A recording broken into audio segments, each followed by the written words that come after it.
Hello, I'm Simon Tofield, creator of Simon's Cat, and here are the 15 answers to your 15 questions, celebrating the 15 years of Simon's Cat.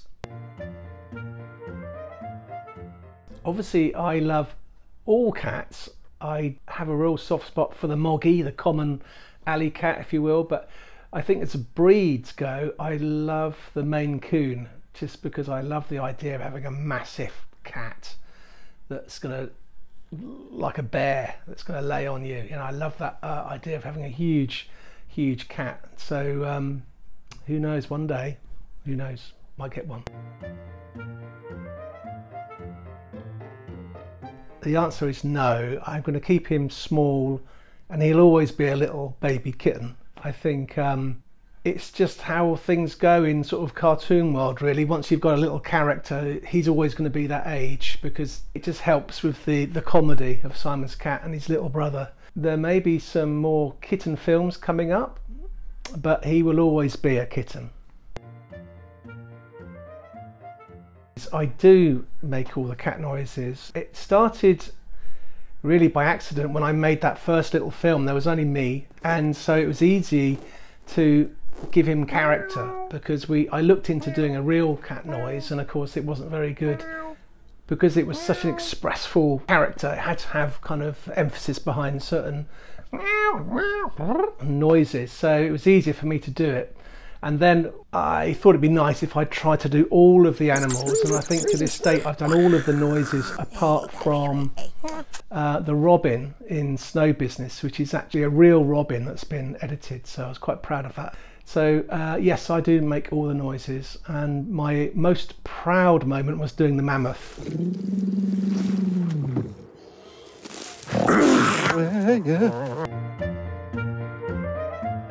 I have 6 cats now. I didn't mean to have 6 cats, but being a patron of Stray Cat Rescue is quite hard, because when we go to the open days, I have to, well, it's very hard to walk away without taking a kitten and hearing all these stories. So I've got 6 now. I've always loved drawing since I was tiny. I used to copy wildlife books, learn all the birds and draw birds. In about 1984, I saw a cartoon on telly which I became besotted with. It was Transformers, and I used to watch it and tape it, and I used to go through the VHS tape, and I used to look at how many drawings it would take to do things. And then I started thinking more about that, and thinking, I wonder if I could make my own movies. I used to make my own flip books out of pads of paper.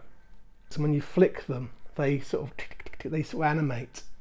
And when I went to university, I could put these flip books under cameras, and then they were put onto tape, so I could learn more there. Really, it was kind of teaching myself with flip books, really, and obviously watching a lot of cartoons. He loves the gnome because, well, he's his best friend and he doesn't talk back, and he's a really good listener. And it's that, I just like the idea of the cat having these little secret friends that is sort of like the other world to the cat that humans don't know about. So he has this best friend in the garden that he can always go and talk to, and the gnome will always listen.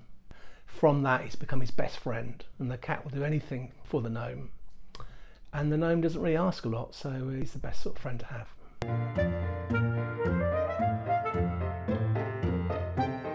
The Teddy character is actually inspired from my real cat called Teddy. He was actually found in a box by someone walking their dog. Someone had abandoned him, and when I heard the story, I had to go and rescue him from the centre. And he was a black cat with long fluffy hair, you know, and quite a character.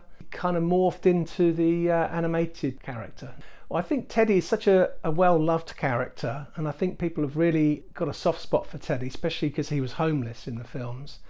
I think there will be more adventures with Teddy. He's become sort of friends with Simon's cat. There's always an excuse to get him popping over the fence to say hello.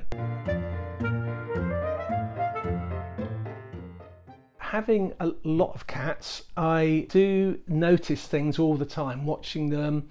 A lot of Simon's cat is obviously about the mannerisms and the behaviour of cats. They're always doing things that give me new ideas. A lot of the classics like the box and Snow Business, and of course Kathmandu, the waking me up in the morning, they're from pure observations, and you'll see all the little inspirational moments and the puggling on the mattress and stuff. There's loads in there that are taken from real life. Yeah, having the cats to watch is definitely a help for these films. I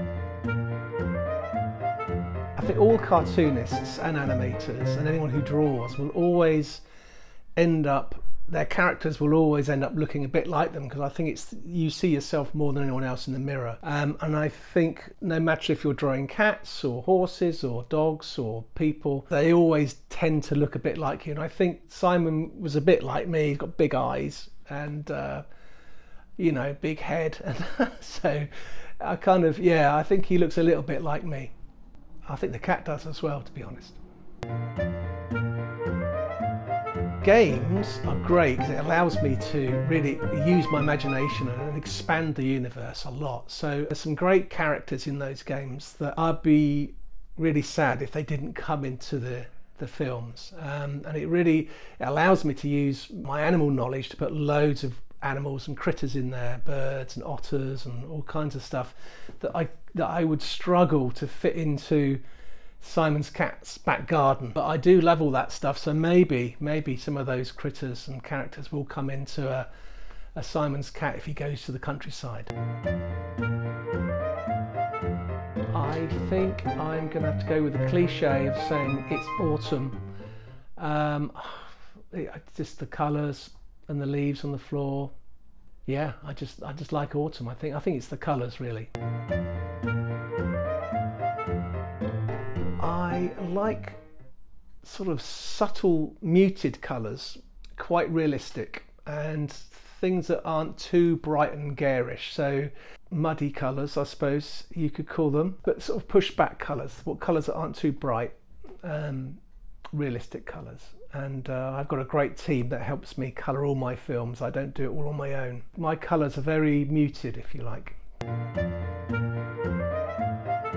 My style has definitely changed. When I did that very first cartoon, Kathmandu, I was literally making it up as I was going along. I didn't realise he was going to actually be a character. I was just making a little film. So he was very simple, big round eyes, little pokey ears. He wasn't coloured, so that's why he's a little fat white cat. Simon's cat, as characters become a little bit more refined. In the very early days, he was a bit rough and ready and wobbly, but now he's a bit more tighter and his lines are cleaner. The more I draw him, the more I know him, and I can tweak him and, you know, give him spiky fur and things, and all that gets incorporated into his character now. So he's definitely evolved over the years, for sure. 15 years. He's not a young cat anymore. There's just so many nice things about living with cats. It's the company they give you when you get back after a long day at work. They jump up and they give you little head bops, and they want to be with you, and they sleep on your lap. It's just the affection, and yeah, they're just great, aren't they? It's a bit of a tricky one really, because I haven't really named them because they're kind of everyone's cat really. So I've kind of kept him a bit vague. In reality though, the big fat white cat was actually inspired by my cat Hugh, who was a little kitten at the time. The actual little grey kitten was actually Teddy.